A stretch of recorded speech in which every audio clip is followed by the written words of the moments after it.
Connie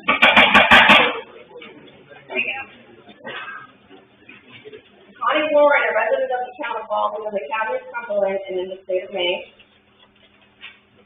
I, Deborah Wakefield, town clerk, consistent with the method of notification adopted by the town of Baldwin, certify that at the direction of Constance Warren, I notified the voters of Baldwin of the time and place of the special town meeting by posting a true copy of the William Warren at the town clerk's office, the East Baldwin Post Office, the West Baldwin Post Office, and the Baldwin Community Center, a conspicuous public place within Baldwin on December 5th, 2023, which is at least 7 days prior to election day. You are hereby required to notify and warn the inhabitants of the town of Baldwin in said county qualified by law to vote in the town fair to meet at the Baldwin Town Office on Tuesday, December 12, 2023 at 6 o'clock in the evening, then and there to act on the following articles to wit. Article 1. Choose a moderator for said meeting. Nominate Gordon Blake. Annie? Get 3 ballots.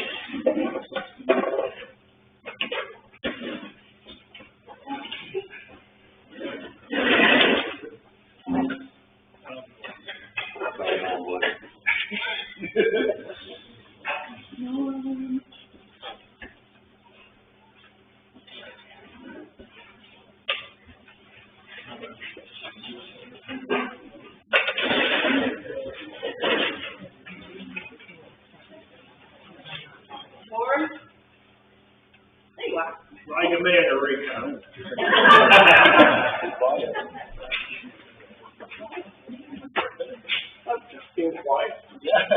All right. Normandy, you swear that you will support the Constitution of the United States and of the state so long as you shall continue a citizen thereof, self you got. Yes, I do. Do you swear that you will faithfully discharge to the best of your ability the duties incumbent upon you as the moderator for Baldwin, according to the Constitution and laws of the state, so help you God? Yes, I do. All right. It's in there.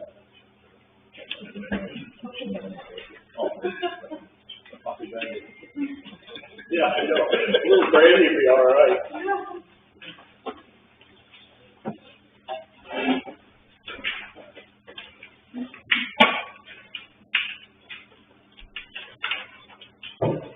Before we begin, a couple of real quick procedural matters. Couple of 3 weeks ago, we had a public hearing dealing with the things we're going to talk about in Article 2. Public hearings are a little looser than town meetings, a little more back and forth, and that's all right. However, a town meeting, and especially on items that may be controversial and contentious, we'll stick with a more strict interpretation. The meeting will be conducted according to the rules of the Maine Moderator's Guide, which is promulgated by the Maine Municipal Association. We started that back in the 60s. It's basically a codification of the rules that govern town meetings in the state of Maine for a couple hundred years. About 29 pages plus footnotes, and don't have to know all of it.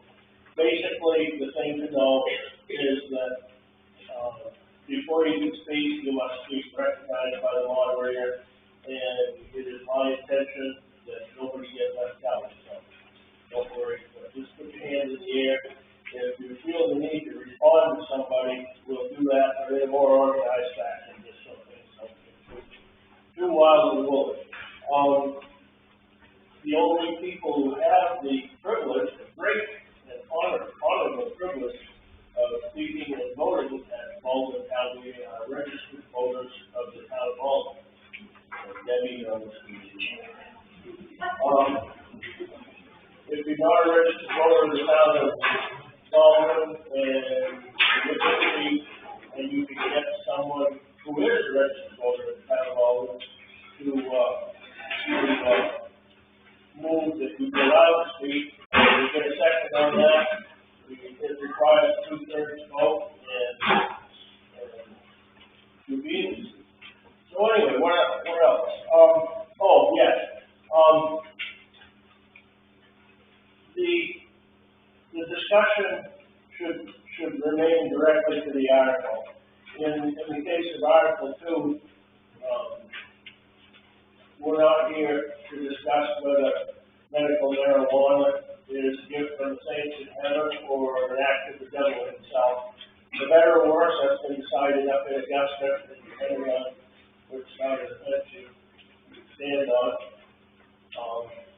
That's all done. What we're here to talk about on Article 2 is any deficiencies that we may feel need to be addressed in Baldwin's land use ordinances or not. And I don't mean to try to influence your vote in either way.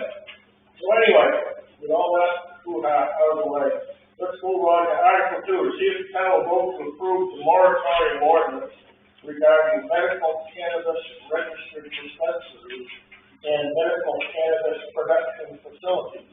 Copies of the ordinance have been published on the town website and posted in the town offices and in the East and West Baldwin post offices. Do I hear a motion? Very good. Move to second. Questions, comments, discussion? Now we vote. As I said before, a couple weeks ago, where is Norma Haynes when we need her the most? You would have something to say. No questions, no comment? Yes, sir. Yeah. In the second paragraph, it just talked about some significant changes to the state statute on medical cannabis, not reflected in the constitutional land use ordinance. Just somebody speak to that and just explain what they're doing. Bob, could you fill us in on that question? Sure. Is everybody here, Bob, without a microphone? Okay. So the town's ordinance was passed in 2017, and shortly thereafter, as we talked about at the hearing, the state took a significant effort to update the state's laws on medical and recreational marijuana. Today we're only talking about the medical, but as I said, there's a significant change to the state laws. There's a lot of rules and regulations in there that talk about regulation of medical cannabis facilities. And sitting in on the planning board and as a member of the select board, I don't believe we even begin to understand what our responsibilities may or may not be. And if we set out to approve something, we ought to have a good understanding of what it is we're going to approve and what our responsibilities are. And quite honestly, I don't know all the deficiencies. I did work with Evan Sumner back in 2020 on starting this process, and the rules are changing so quickly that we couldn't keep up with it, and we decided to leave it for a while. And unfortunately, I didn't get back to it because I came back on the select board. They're significant. Could you show him your highlights? You recognize to answer the question. Yeah.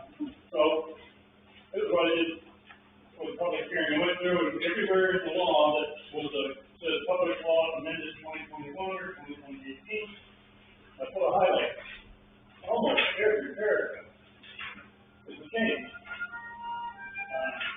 A lot of this isn't going to apply to us because it applies to caregivers on an individual basis.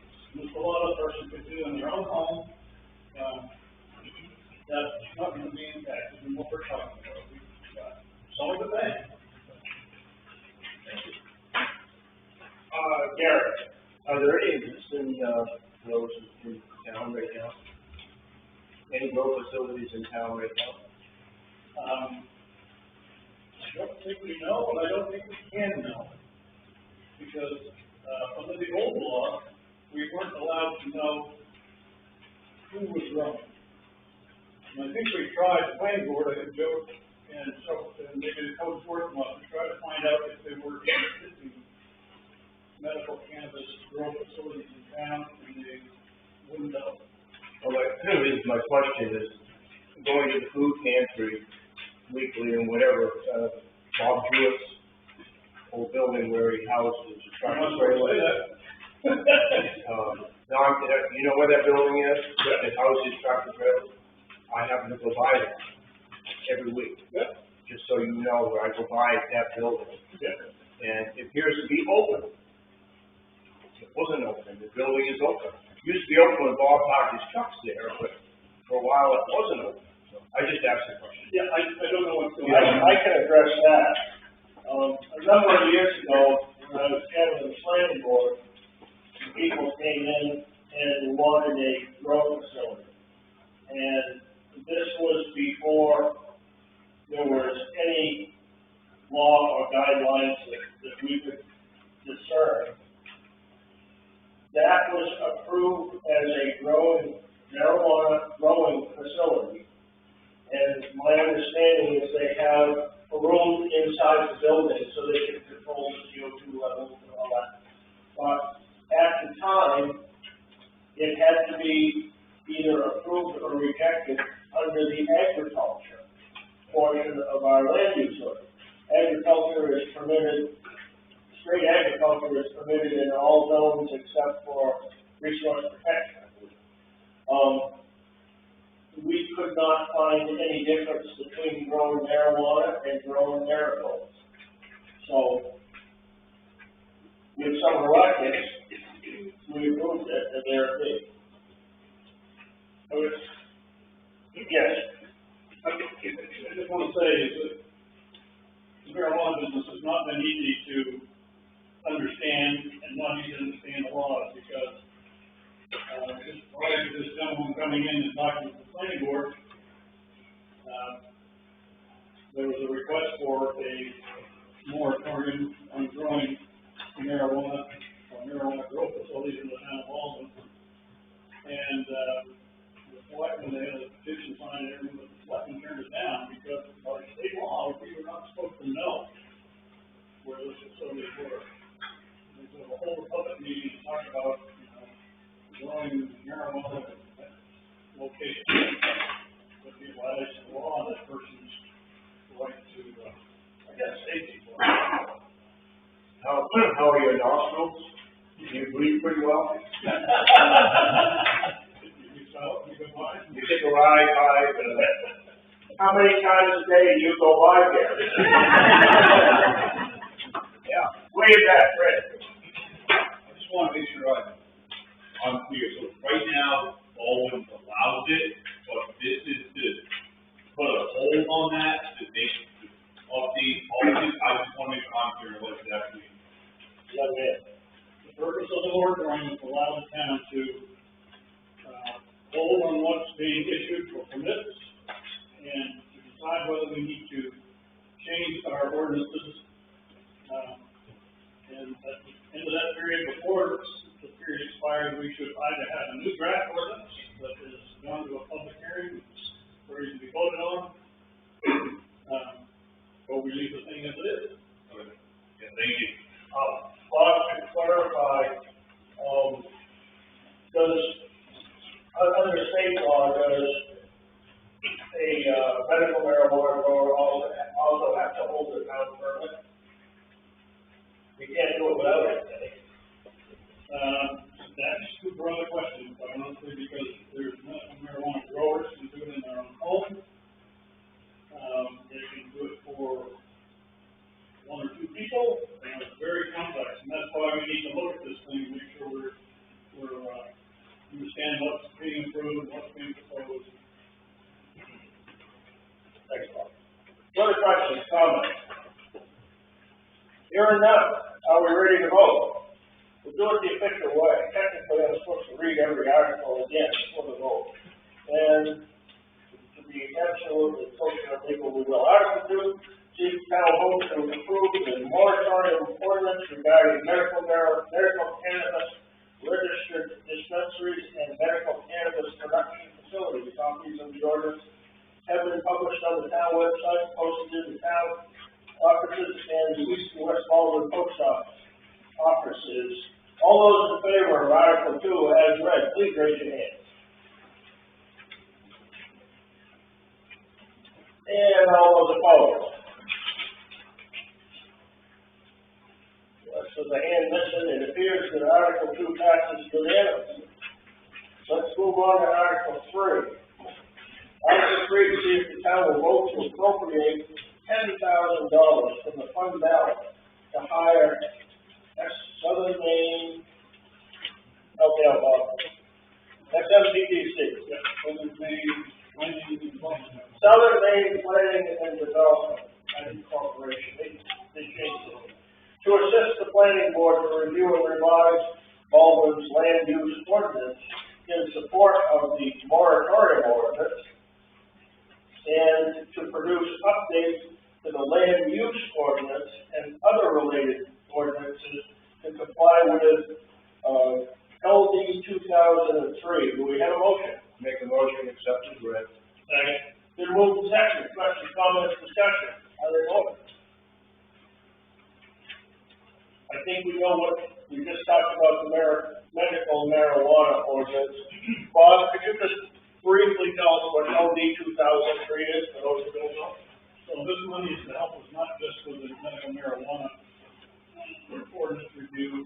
We've got a whole raft of things we need to address between now and July 1st, including the new housing law that was passed, LD 2003, which allows accessory dwelling units and increased density and whatnot. That impacts our ordinances, our shoreline zoning ordinance, our growth ordinance, so they all need to be worked on and updated. Okay, so this money's gonna help us hire some technical expertise. Any questions, comments? Anything to do with Article 3? Aaron? Yes. I would suggest, to the people in the audience that don't know about LD 2003, go home and educate yourself. The state legislature over the last couple of years, they crammed bills through, and this one basically overrules the home rule constitutional amendment of Maine. And they require us to add density to our town. We're the third state to do it, California, Oregon, and now Maine. If you care about your town, look into it and see what they require us to do. We're going to do the minimum amount we have to. But voter participation is huge in something like this, you know. So what the town cares about is not necessarily what our city cares about it. Well said, thank you. Yes. That being said, a while back, we had a moratorium on building permits. We had a limit on building permits, like 14 a year, something like that. The growth ordinance, growth permit ordinance. So that's what's changing. No, we kept that this year. We voted last week to keep that. But what they're going to do is they allow density units, affordable housing, more than one unit on the lot that we usually require one unit on, which would be beneficial for in-laws. You know, there's some benefits to it, but there's also some big drawbacks. Developers are already looking into purchasing land and putting up these affordable housing. There will be public hearings and town meetings. So, we want everybody to get educated on it a little bit. Anything that has to do with land use changes requires public hearing and a town meeting to effect the change. Further questions, comments, anything to do with Article 3? Yes, we're ready to vote. Article 3, to see if the town will vote to appropriate $10,000 from the fund balance to hire SMPDC to assist the planning board to review and revise all the land use ordinance in support of the moratorium ordinance and to produce updates to the land use ordinance and other related ordinances to comply with LD 2003. All those in favor, please raise your hand. Those opposed? Holy cow, 2 unanimous votes in one evening. Article 3 passes and is accepted. I got 2 Article 3s again. You guys are messing me up. I'm gonna call it Article 4. The moderator would entertain a motion to adjourn. Move seconded. Motion is not debatable. All those in favor of adjourning, please raise your hand. Those opposed? There's always one, Captain. Meeting is adjourned. A selectmen's meeting will follow pretty soon. And, we'll see you next time. Thank you much for coming. Thank you, folks.